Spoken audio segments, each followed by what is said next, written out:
So this is Miss PCOS, who's the typical lady I see. I only see women. I see a couple of men, but I mostly see women. And PCOS is sort of my bread and butter. I'm seeing a lot of these young women. I'll see them even from 14, and I'm even seeing them at the other side. I'm seeing them at menopause, when we don't really know what happens with polycystic ovary syndrome at that end of it, because we're sort of concentrating on this reproductive presentation.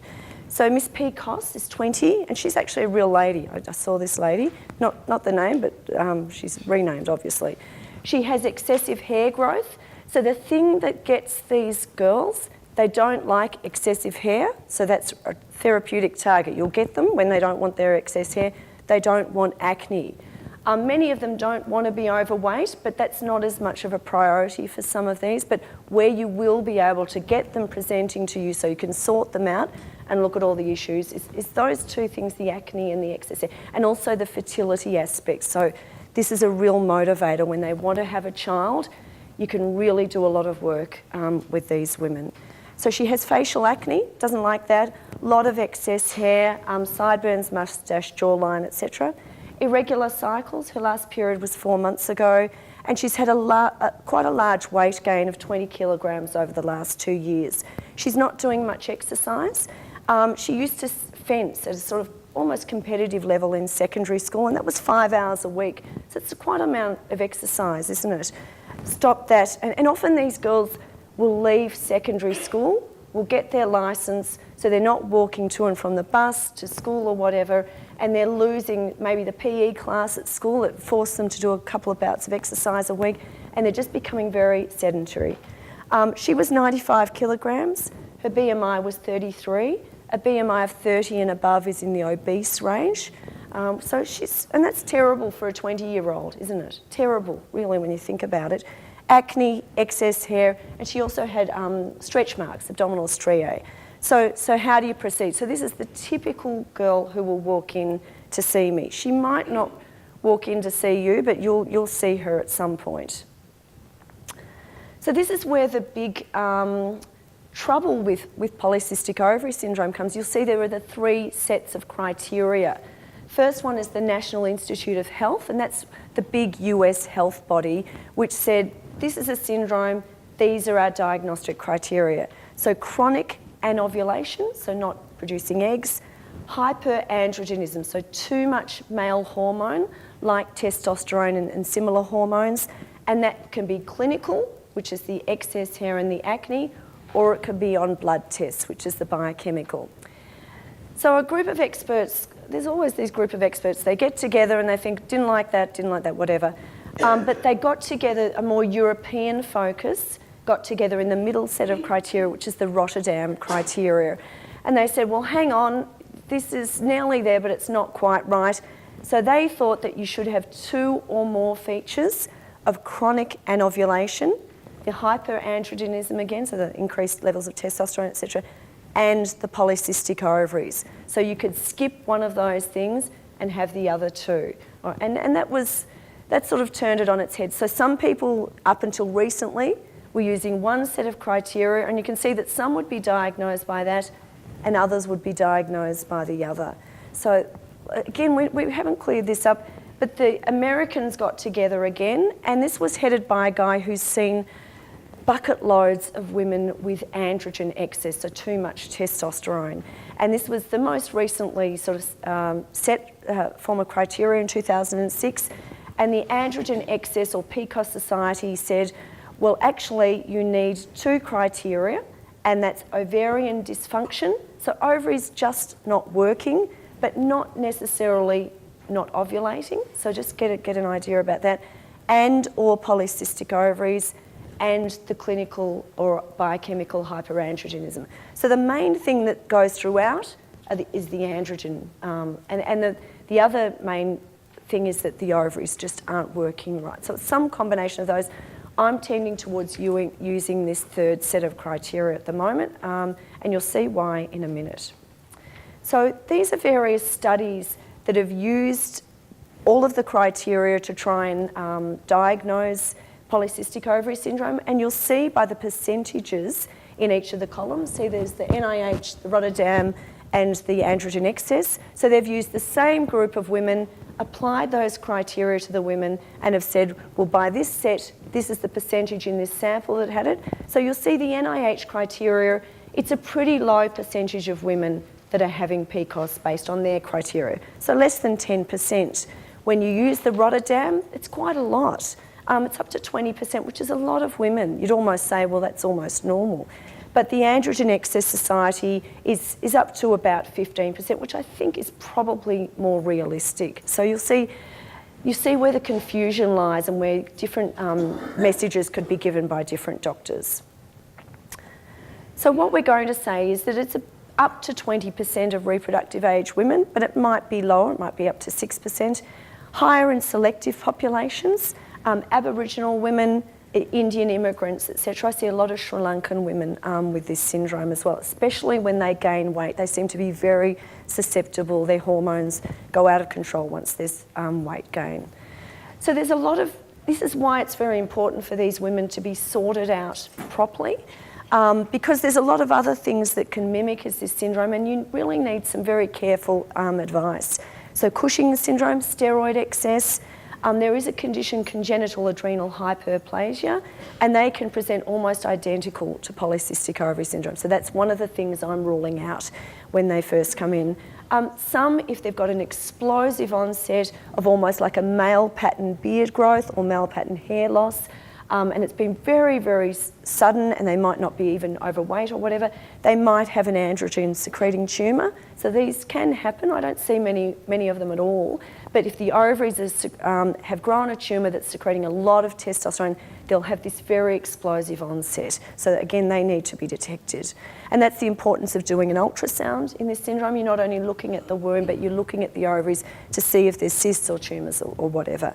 Hypothalamic amenorrhea I'm going to touch on later, but that's when the hypothalamus decides the body's not going to support a pregnancy, so it switches off its messages between the pituitary and between the ovaries, like a safety sort of net, so that a body that's not quite managing will not have a pregnancy, all right? And I see a lot of that, and a lot of women with PCOS, I'll look through it and I'll say, actually, you do have hypothalamic amenorrhea and you've not been well advised. So it's very difficult to decide those two courses sometimes. And even hypothyroidism, so those with their thyroids not working can present with irregular periods, fertility issues, and can look, because they've gained weight, like these women. So when we're looking at the different phenotypes, so the different ways that women with PCOS can look, you'll see even with polycystic ovary syndrome, it's not just one thing. So many might think it's this one on the left here. So this makes up the majority of women with PCOS. So they have polycystic ovaries on an ultrasound, their testosterone levels are high, their insulin levels are high, they probably have long-term risks, and they have irregular periods. So that's the typical presentation of PCOS. But you can also see they can present in other ways. And if you look at this fourth column, for example, they might have irregular periods, polycystic ovaries, but only a mild increase in testosterone levels, normal insulin levels. We don't know about their risks, and that's a very small subset. So you'll also see this third column, they have normal periods. So that would really go against everyone else's understanding of polycystic ovary syndrome. So this is what polycystic ovary syndrome can present like, 4 different classes. And I'll often see women who've also put a great deal into diet and exercise, and they might have polycystic ovary syndrome, but it's sort of treated. So I'll often say, well, you have treated polycystic ovary syndrome. So you can see it's like a dog's breakfast in terms of really getting a very clear-cut picture. And a lot of women come into me very frustrated. They've been given wrong labels, or they've looked up Dr. Google and have come up with a totally bad thing. And there's a lot of careful education, I suppose, about this as well, especially when they've been given the wrong message. Makes it very difficult. So what is hyperandrogenism? There's the 2 groups, what you see clinically, and that will bother them, and what we see biochemically. So clinically, they have excess hair typically, and that's about 60%. That's very rare in Asian women, okay? Some will have acne, and that can be facial, chest and back. It may be scarring in some, and that they will often present to you because of this. Alopecia, I've seen 15-year-olds with scalp hair loss in the setting of this syndrome. So this can be devastating, and it can be quite marked, and you need to get onto it very early. So testosterone is the main hormone that's up in this syndrome, and that'll be up in 60 to 80% of women. SHBG is a protein which binds testosterone very tightly. So testosterone circulates in the blood, but this protein grabs it, and it's only the testosterone that can escape from this protein which is active in the circulation, because it's mostly just they're kept together all the time. Because this protein is typically low in this syndrome, it can't grab the testosterone out of circulation, so you've got much more circulating and much more active than you would in normal women. Androstenedione is a testosterone precursor hormone. It goes on to make testosterone, and the hormone that makes androstenedione is this last one, DHEAS. So DHEAS is made first, it's up in 25%, goes on to make androstenedione, goes on to make testosterone, and of those, testosterone is the most potent. So what is chronic anovulation? A normal cycle, and I've looked this up, I've really scoured the literature to see, a normal cycle can be anywhere from 21 to 35 days. And for a given individual, as long as they're doing around that, even if it's 34 days every cycle, that can be normal and regular. So oligomenorrhea is less than 8 periods a year, or cycles that are more than 35 days. And amenorrhea is when you're not having periods for greater than 3 months without pregnancy intervening. So we do need to exclude pituitary, or as I mentioned before, hypothalamic disease, and we need to do things like prolactins, LHs and FSHs to see if there's something else intervening. And as I mentioned before, this may mimic hypothalamic amenorrhea. And you might have a typical presentation, you might think, this is polycystic ovary syndrome, but really be blown away by the bloods, and it might really favour this hypothalamic amenorrhea, which can be brought on by stress, excessive exercise, and not enough caloric intake, or a big change in weight. So again, this is very difficult to tease it out in some women. So the whole syndrome is not well named because we're focusing on the polycystic ovary, in the polycystic ovary syndrome, but it needs a better name because there's much more to this syndrome that's important. It is present in 90 to 100% on polycystic in the syndrome, so this is polycystic ovaries. And there are different criteria. A common everyday radiology facility usually will not give a good enough quality ultrasound. So I prefer women's ultrasound services if they're available. I know some are from rural areas and can't go to those, obviously, but a good ultrasound service who know what they're looking at is to me is priceless.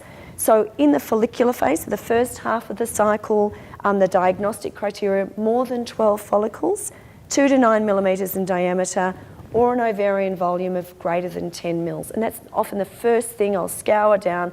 What's the ovarian volume? And then in adolescent girls, I've heard all sorts of stories. We're going to do a vaginal scan. No, we're not. They need to do a transabdominal scan and look at the ovarian volume only. It's also very important on the ultrasound to look at the womb thickness, the endometrium, because it's where the endometrium can get too thick and not be shedding. So if they've had no periods for a year, that's when abnormal cells can develop. And some of these girls who haven't had periods for 12 months or more may have an endometrial cancer. So that's another thing that the ultrasound is important for. So 25 to 33%, and I'm often saying this because some women have gone and had an ultrasound, polycystic ovaries, and they've said, right, I've got polycystic ovary syndrome. It's not true. Up to about a third of women who are totally normal can have polycystic ovaries on an ultrasound. So that's a very hard message to get across and to explain to women. So just remember that, up to a third. So this is some ultrasound pictures of normal ovaries.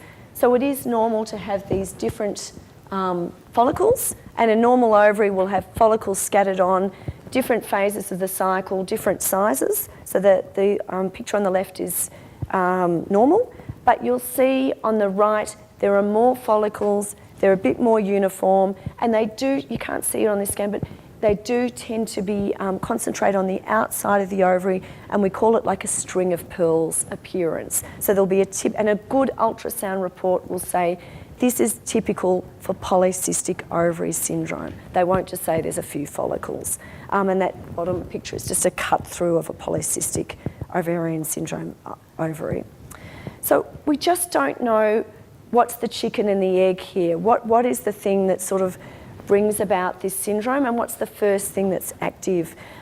We think that there's uncontrolled steroid production within the ovary. We know there are too much androgens being secreted, so testosterone, etc., and that disrupts how the follicles develop. And we think there's also abnormal patterns from the pituitary of LH and FSH being secreted.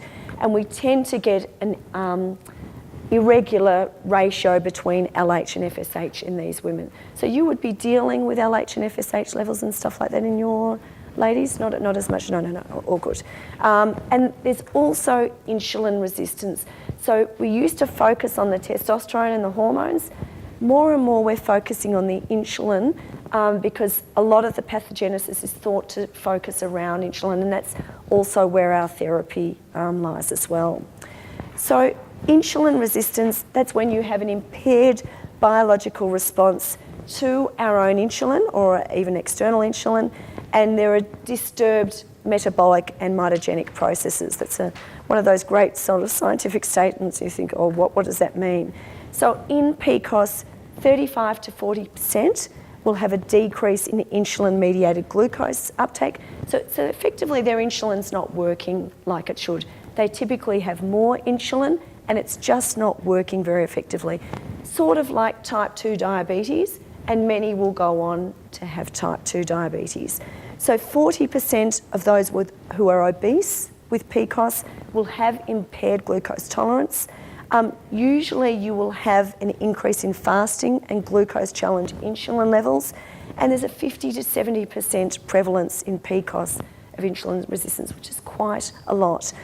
I've often been quite surprised with these girls. They'll come in quite slim and maybe with a bit of acne and maybe a bit of excess hair growth, and I've thought, oh, there's nothing much wrong.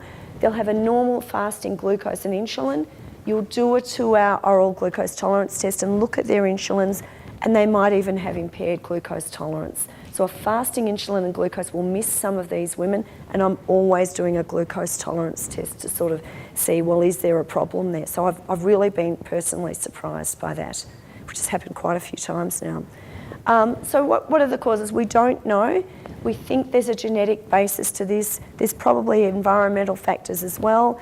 We don't really know where the primary abnormality is at all. There is a familial tendency. So I often see girls, 18 or so, coming in with their mum, and they might be clearly obese, and mum will be sitting next to them, and mum is clearly obese as well. So there are issues there, and you really want to concentrate on this lady, but you also want to get the messages through to this lady as well. So it's sort of nice when they come together.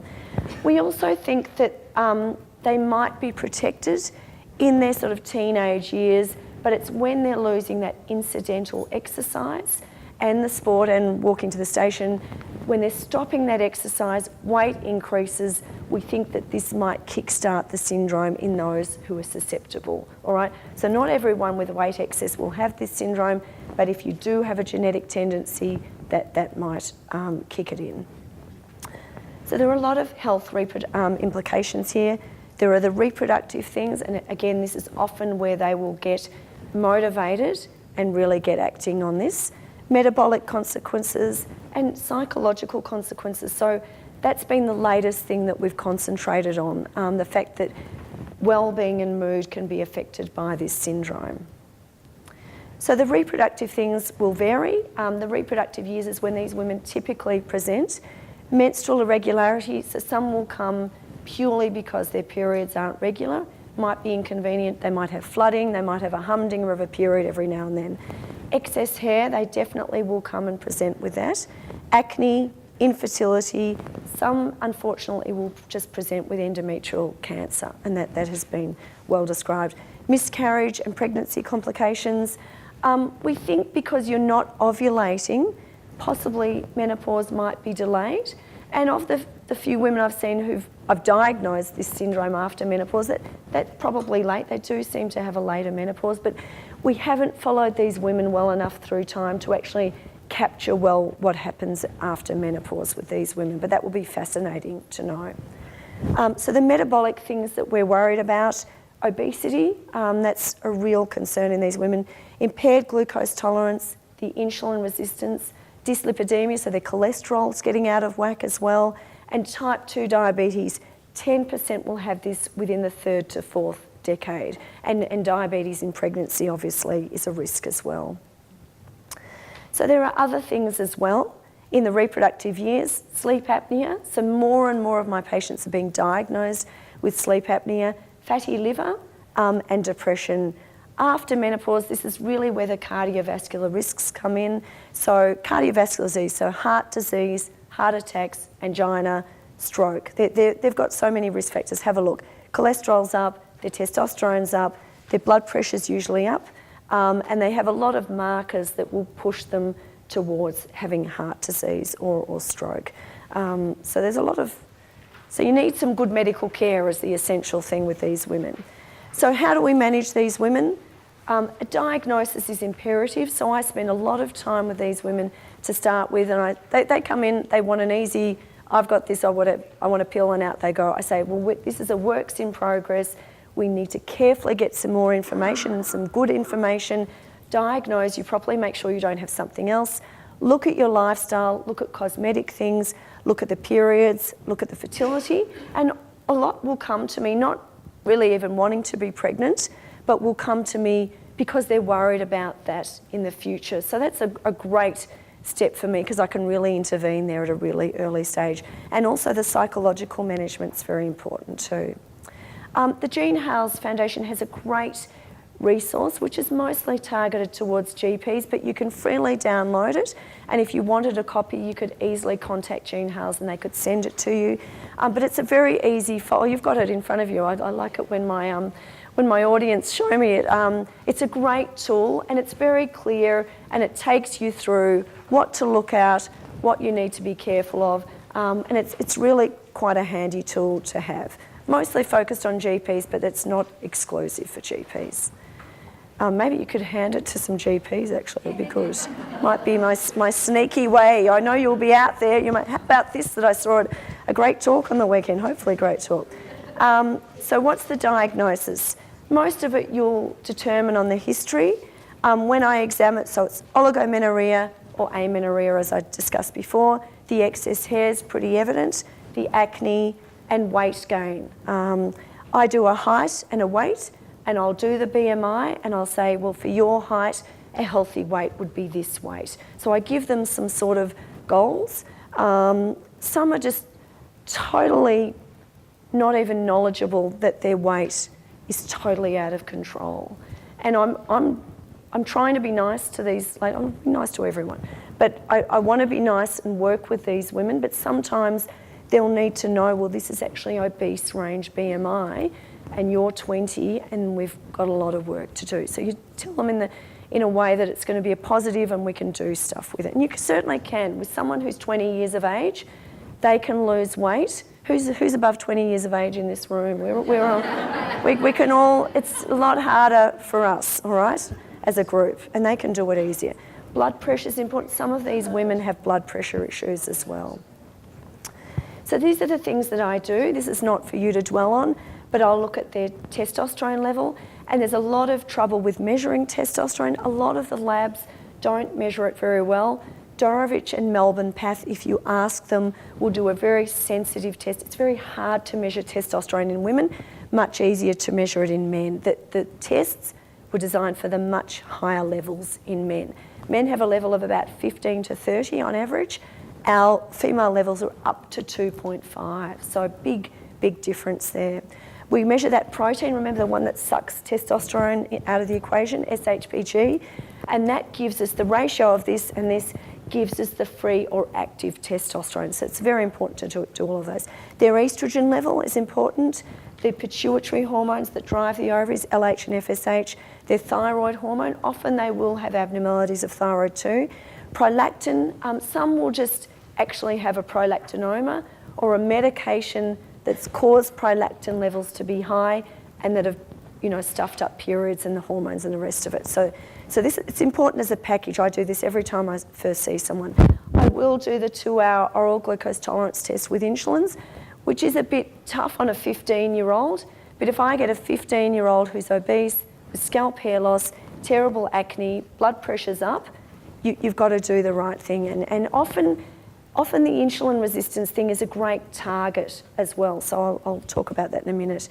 I'll do their cholesterol as well, and I'll always get an ultrasound, transabdominal approach if they're not sexually active, looking at the womb thickness and look at the endometrium and looking at the ovaries. Do they have something else going on in the ovaries? I'll also add those 2 testosterone precursor hormones, DHEAS and androstenedione. Some of them will be pregnant, all right? So you do your beta-HCG if you're thinking they might be pregnant. Remember that congenital adrenal hyperplasia I talked about sometimes will present just like this. You rule that out with this 17-hydroxyprogesterone. And some, if they've got really big, if they've got a lot of abdominal obesity and they've got big stretch marks, might have a steroid abnormality, so I'll do a 24-hour urinary cortisol. But I'm not always doing those things on the right side of the slide. It's just really clinical suspicion. So remember I talked about testosterone levels. Men have a level of 15 to 30 typically. Testosterone levels of that degree, up to 6.9 or so, you do need to consider an ovarian tumour. So it's really hard to find papers that actually clarify that. I look through a whole lot of stuff, but levels that are really excessive in women, that needs to be ruled out. And also this testosterone precursor hormone, again, you need to consider the 2 things, the adrenal tumour or this other thing, congenital adrenal hyperplasia. So lifestyle changes are extremely important in this syndrome, and they're probably much more important than any medication you can throw at these girls. So there's been some great studies. In Australia, we have a really great research focus with regard to PCOS, and they've shown that even a 2 to 5% decrease in body weight can restore ovulation. So it's amazing, isn't it? 2 to 5%, and increase the way that insulin works. So that's about a 4.5 kilo weight loss for 90 kilos. And I think that's an achievable weight loss, really. That loss of the abdominal fat is crucial because that's where the insulin resistance comes, especially when you're looking at ovulation. And weight loss does other things. It increases that protein, the one that sucks up the testosterone. It reduces the testosterone, improves menstrual function and rates of conception, and also lowers miscarriage rates. So you could sell it on the streets now, couldn't you? Go out and lose weight. So unfortunately, lifestyle changes do involve diet and exercise, and that's hard for people to do. I get it, but we're a skeleton, we're a bag of water with these bones and these muscles. We're designed to move it. And unfortunately, more and more we can't move it because we're so busy, frantic with work, frantic with families, all that stuff. But these girls must look at their diet and their exercise. So I often will get them to see a dietitian, and again, the household chef or cook really should attend that as well. Caloric restriction is important. So even having less, so I'm not saying they have to go on a fast or anything, but just reducing to small, frequent meals. What they're used to, these girls, is often having a full tummy, eating big meal, full tummy. So when you start reducing those meal sizes, you feel hungry because the tummy's not full.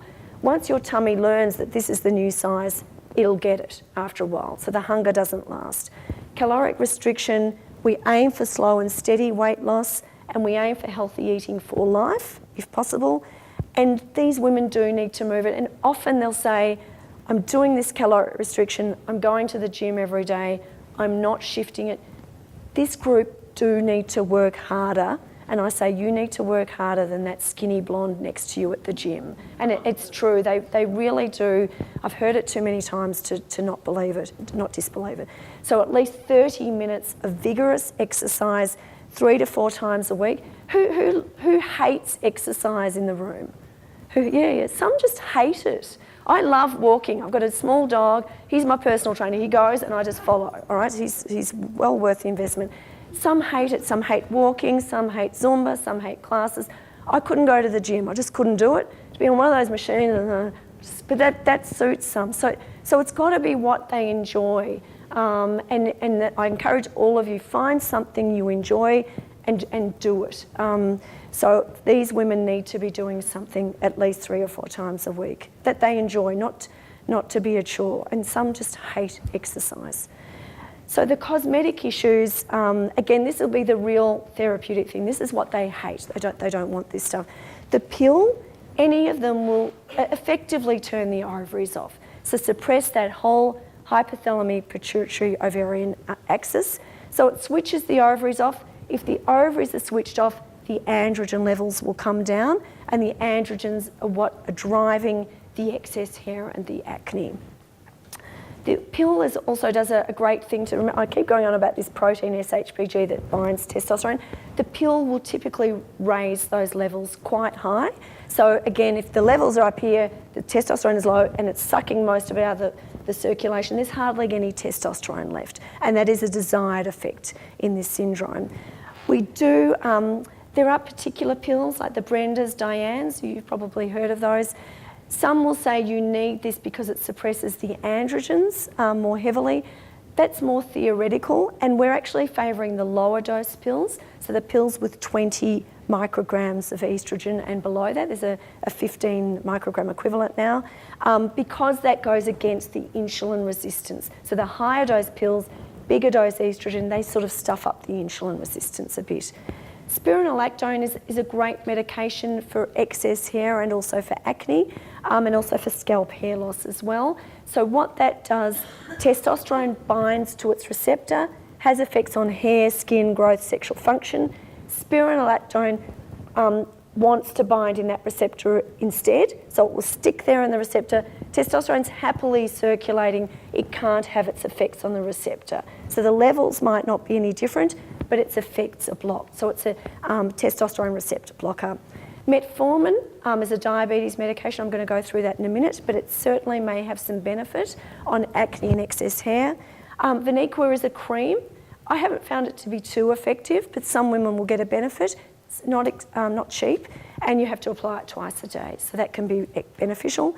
Roaccutane will be needed in some for acne, and some will need just a burst or a couple of bursts throughout their life for really terrible scarring acne, and a dermatologist would always prescribe that. Laser hair removal is quite a great strategy in some women, and electrolysis, waxing, threading, whatever means, but laser is quite effective. So androgenic alopecia is scalp hair loss that's promoted by testosterone excess. There is a topical product, Rogaine or Regain, have you seen that in the chemist? And that is a blood pressure agent that they found when you apply it to the scalp actually promotes hair growth. It will work while they use it. It's a bit fiddly, but that is quite a good product for some women. Spironolactone, as I said, blocks the testosterone receptor, and some will need more heavy blockage with this medication Androcur, which has more side effects than the others, so I don't use it a lot. The weight excess we've touched on already, smaller portions, frequent small meals, restricting the calories, 1,200 to 1,500. Carbohydrate restriction is a big thing in these women. That is where they will lose the weight. So I say bread, flour, pasta, rice, potatoes, anything sort of white, not to mention your puddings, cakes, sweeties and all that sort of stuff, but I'm just, that's got to go. So if they restrict their carbohydrates, they will lose weight.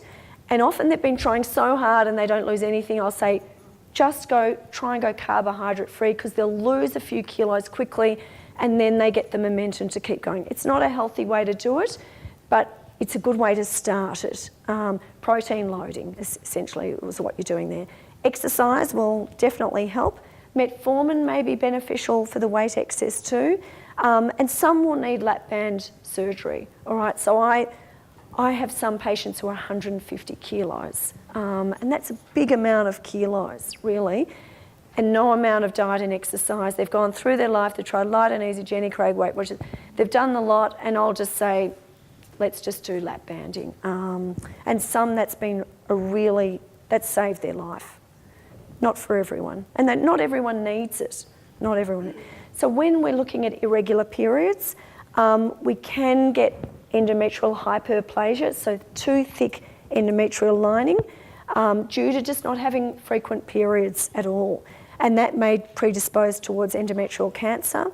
So if they're not looking at pregnancy, the pill will ensure that endometrium is shed regularly, and it will also thin it off. So some women will not have periods on the pill when taken continuously.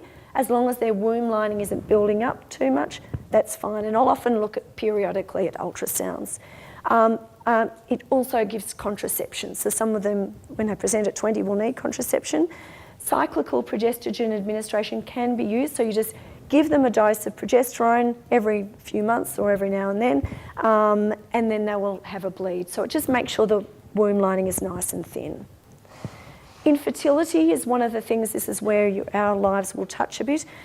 Chronic anovulation with a normal FSH and estrogen levels is WHO class 2 ovulatory dysfunction.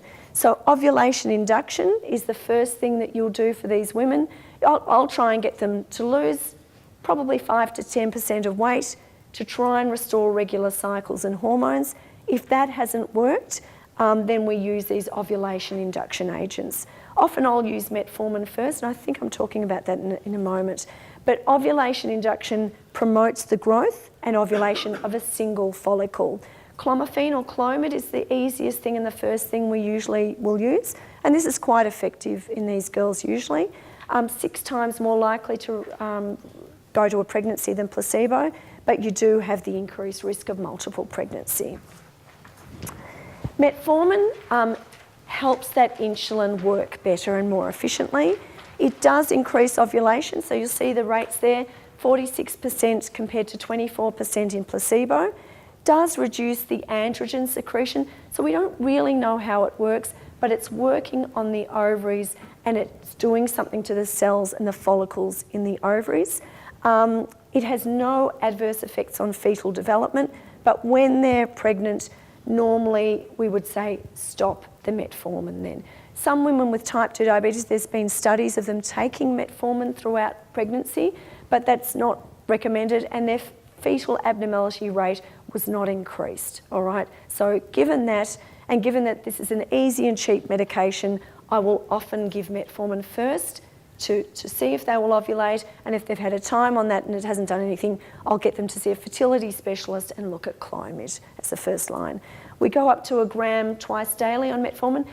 Metformin has some tummy upset issues. Some will get nausea, some will get intestinal hurry, some will get diarrhea, some will get bloating. I start very, very low, gradually build it up over time. Once they're on 1 gram twice a day, if they're managing it, that's really the most that we need to do. We don't need to push it higher than that. Some will need gonadotropin treatment, and there's also been studies of ovarian drilling, but they're sort of far beyond this scope. And some will need IVF treatment. So I'm sure you've all seen those women. So pregnancy is an interesting topic. So in the setting of abnormal hormones and then being pregnant and trying to do the normal pregnancy thing, there have been some issues with polycystic ovary syndrome. So possibly an increased risk of early pregnancy loss, but absolutely increased likelihood of gestational diabetes, preeclampsia, pregnancy hypertension, need for caesarean section, maybe due to big babies or whatever, or being overweight, preterm labour, and neonatal admissions to ICU. So that's all been well documented. And we think that that's due to these metabolic and these endocrine abnormalities. This is the latest in focus in polycystic ovary syndrome. We've been so busy trying to treat the acne, trying to treat the excess hair, trying to get them pregnant and trying to not be obese or overweight. and the insulin stuff and all that. So there's a lot to focus on. You can see this is not an easy management scenario. But mental health in these women, the recent research has focused on this, and there's an increased frequency of depression. So the normal population frequency of up to 20%, which is a lot. You consider how many tables there's. If there were 10 tables in the room, 2 tables throughout their lifetime would have depression. So that's quite a lot, isn't it? In these women, it'd be half or more of the table, so up to 64%. And that's a lot, isn't it? So you've got a 20-year-old woman, she's already obese, she might have lost her hair, no periods, she's acne, what more can go wrong? And a 20-year-old is already struggling with the challenges of life, I think. You know, they're trying to find their way in life, and then they're depressed as well. So it's not an easy scenario, which is why you need to really care for these women. Anxiety, up to 57% as well. Bipolar disease has been increased in frequency, and eating disorders, believe it or not. So the contributing factors, what's the chicken and the egg, we don't know. Obesity is one of the factors. Excess hair as well. Infertility, and just having a chronic disease. So being young and having chronic disease. And considering psychological support and counselling is very important in these women. So that's one of the things that if I think, I'm not really happy with you, I'll try and get them to see someone. Thank you so much. My voice is just about giving up. Nice to speak to you all, and thanks so much for putting up with the voice threat. And good luck. Thank you.